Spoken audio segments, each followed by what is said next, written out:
Hello नमस्कार माझ्या सर्व लाडक्या ताई आणि दादांना श्री स्वामी समर्थ। तुम्हाला सर्वांना आजचा दिवस खूप छान जाऊ ही स्वामींच्या चरणी प्रार्थना। मी गजानन नाईक तुम्हाला सर्वांचे माझ्या यूट्यूब चॅनलवरती मनापासून स्वागत करत आहे। तर आज होता स्वामी महाराजांचा प्रकट दिन आणि स्वामी महाराजांच्या प्रकट दिनानिमित्त आपल्याला स्वामी महाराजांची सेवा करायची असतात। तर त्याच आजच्या व्हिडिओमध्ये तुमच्यासोबत शेअर करणार आहे। सुरुवातीला म्हणजे तुम्हाला माहिती असेल तर सध्या मी माझ्या आत्याच्या इथे होतो आणि जेव्हा अशा प्रकारे मी पूजा मांडणी करतो तेव्हा मी माझ्या आत्याच्याच घरी असतो। तर माझी प्रॉपर काही प्लॅनिंग नव्हती म्हणजेच आत्याच्या घरी थांबण्याची, पण काही कारणामुळे म्हणजेच मला तिथे थांबावं लागलं आणि त्यामुळे जे स्वामींचा प्रकट दिन आहे तर तो मी म्हणजेच तिथेच अशा प्रकारे केला। त्यामुळे तुम्ही बघू शकता तर हे जे स्वामी चरित्र सामृत आहे तर हे खूप जुनं आहे, म्हणजे त्याच्यामध्ये सविस्तरपणे आपल्याला जे अध्याय असतात तर ते दिलेले आहेत आणि जे आता नवीन आपले श्री स्वामी चरित्र सामृत आहे तर त्यामध्ये थोडी कमी माहिती आहे। त्यामुळे हे जे तुम्ही स्वामी चरित्र सामृत बघत आहात तर यानंतर आता मी हेच म्हणजे प्रेफर करणार आहे वाचण्यासाठी, कारण हे ज्यांचं म्हणजे श्री स्वामी चरित्र सामृत आहे तर त्या सध्या आता सेवा करत नाहीत। त्यामुळे हे जे स्वामी चरित्र सामृत आहे तर ते मी माझ्यासोबत घेऊन आलो होतो। तर त्यामुळे तुम्ही बघू शकता तर हे जे स्वामी चरित्र सामृत आहे तर हे म्हणजेच पहिल्यापासून जे माझ्याकडे श्री स्वामी चरित्र सामृत आहे तर ते वेगळं आहे आणि हे वेगळं आहे।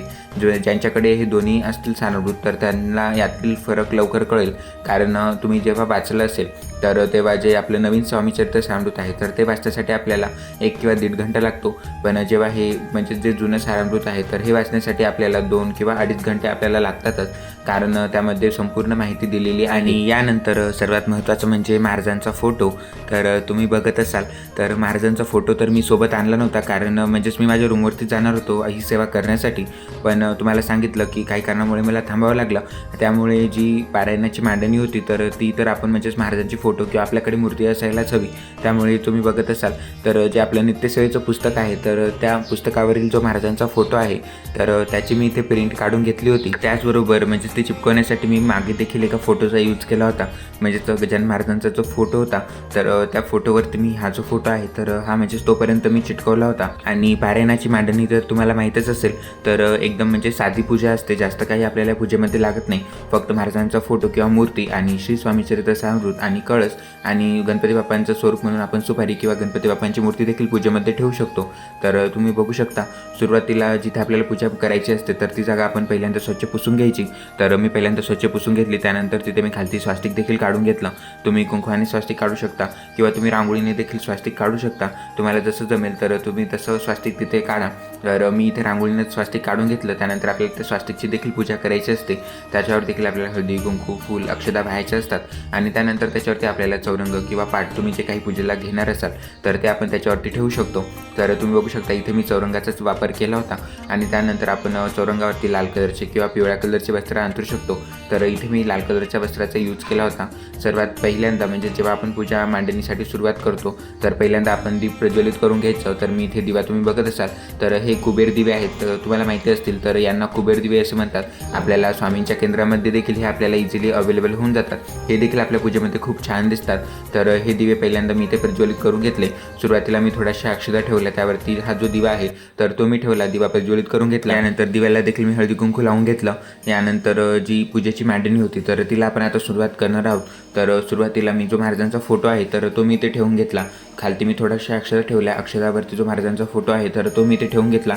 महाराजांना अष्टगंध कुंकू मी अर्पण केलं, त्यानंतर वस्त्र हार ते देखील त्यांना मी अर्पण केले। यानंतर जी गणपती बाप्पांची मांडणी आहे तर ती मी इथे करून घेतली।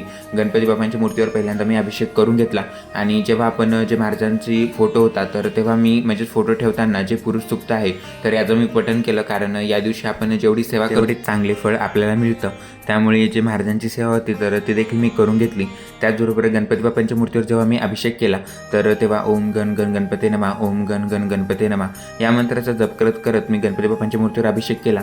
त्यानंतर खालती मी 2 जी आपली आंब्याची पानं असतात तर ती मी ठेवून घेतली, त्यावरती मी थोड्याशा अक्षदा ठेवल्या, त्यावरती गणपती बाप्पांची मूर्ती ठेवून घेतली। त्यानंतर गणपती बाप्पांना देखील मी हळदी कुंकू लावून घेतलं। यानंतर त्यांना देखील मी वस्त्र फूल आणि घंटेचे फूल त्यांना मी अर्पण केले, कारण जेव्हाही आपण गणपती बाप्पांची पूजा करतो तेव्हा त्यांना आवडणाऱ्या वस्तू आपण पूजेमध्ये ठेवायच्या असतात। त्यामुळे इथे मी घंटेचं फूल देखील गणपती बाप्पांना अर्पण करून घेतलं। यानंतर जो मंगल कलश होता तर त्याची देखील मी ते स्थापना करून घेतली, कारण जेव्हा आपण पारायणाची मांडणी करतो तर तेव्हा आपल्याला कलशाची स्थापना करायची असते पूजेमध्ये। तर सुरुवातीला मी खालती अक्षतांची जी रास आहे तर ती टाकून त्यावरती मी तांब्या ठेवून घेतला। तांब्यावरती आपल्याला स्वास्तिक काढून घ्यायचं आहे आणि त्याला आपल्याला कलावा देखील बांधून घ्यायचा आहे। 5 दिशेने आपल्याला 5 कुंकवाची आणि हळदीची बोटं देखील आपल्याला त्यावरती उमटवायची आहेत। त्यामध्ये आपल्याला पाणी टाकून घ्यायचं आहे। पाण्यामध्ये 1 रुपया, 1 सुपारी, हळदी कुंकू, थोड्याशा अक्षता, दुर्वा आणि फूल देखील आपल्याला टाकायचं आहे आणि त्यावरती मी आंब्याची पानं ठेवून घेतली, तुम्ही नागोलीची पानं देखील ठेवू शकता आणि त्यावरती जो श्रीफळ आहे तर तो आपण ठेवायचा आहे। श्रीफळा देखील मी त्यानंतर हळदी कुंकू लावून घेतलं आणि संपूर्ण पूजेची मांडणी झाल्यानंतर म्हणजे तिथे मी साखरेचा नैवेद्य दाखवण्यासाठी मी ती साखर घेतली। त्यानंतर सर्वात महत्त्वाचं म्हणजे श्री स्वामी चरित्र सारामृत हा ग्रंथ तर तो देखील मी ते पूजेमध्ये ठेवून घेतला आणि तुम्ही बघत असाल तर हे नित्यसेवेचं जे पुस्तक आहे तर हे देखील आपल्याला खूप युजफुल ठरतं। यामध्ये ज्या काही सेवा असतात महाराजांच्या तर त्या आपल्याला या दिवशी करायच्या असतात आणि खास करून महाराजांसाठी मी बेसनाचे लाडू देखील तयार केले होते, पण ते म्हणजेच मला व्हिडिओ त्याचा करणं शक्य झाला नाही। पण या दिवशी महाराजांना आवडणाऱ्या वस्तू आपल्याला महाराजांना अर्पण करायच्या असतात, त्यामुळे नक्की आवर्जून तुम्ही या दिवशी जेवढी होईल तर तेवढी महाराजांची सेवा करा। तर महाराजांनी माझ्या हातून त्यांची सेवा करून घेतली, कारण तुम्ही बघू शकता तर आपण कुठेही असू, जर आपल्या मनामध्ये जर भाव असला तर आपण कुठेही महाराजांची सेवा करू शकतो। ग्रंथाचं जे आता वाचन करायचं होतं तर ते आता माझं करून झालेले आहे। यानंतर जी महाराजांची आरती होती तर ती मी ते करून घेतली। तुम्ही बघत असाल तर जो प्रसाद होता तर तो देखील मी ते महाराजांना अर्पण करून घेतला, म्हणजेच जे बेसनाचे लाडू मी तयार केले होते खास करून महाराजांसाठी तर इथे मी ते महाराजांना अर्पण केलेले आहेत। जेव्हाही आपण महाराजांना नैवेद्य किंवा प्रसाद अर्पण करतो तर त्यावरती आपल्याला तुळशीचं पत्र ठेवायचं असतं। तर तुम्ही बघू शकता जे लाडू होते तर त्यावरती मी तुळशीचे जे पत्र होते तर ते मी ठेवून घेतले होते आणि अशा प्रकारे आजची जी सेवा होती महाराजांची तर ती माझ्या हातून त्यांची घडली आणि मला देखील सेवा करून खूप छान वाटलं।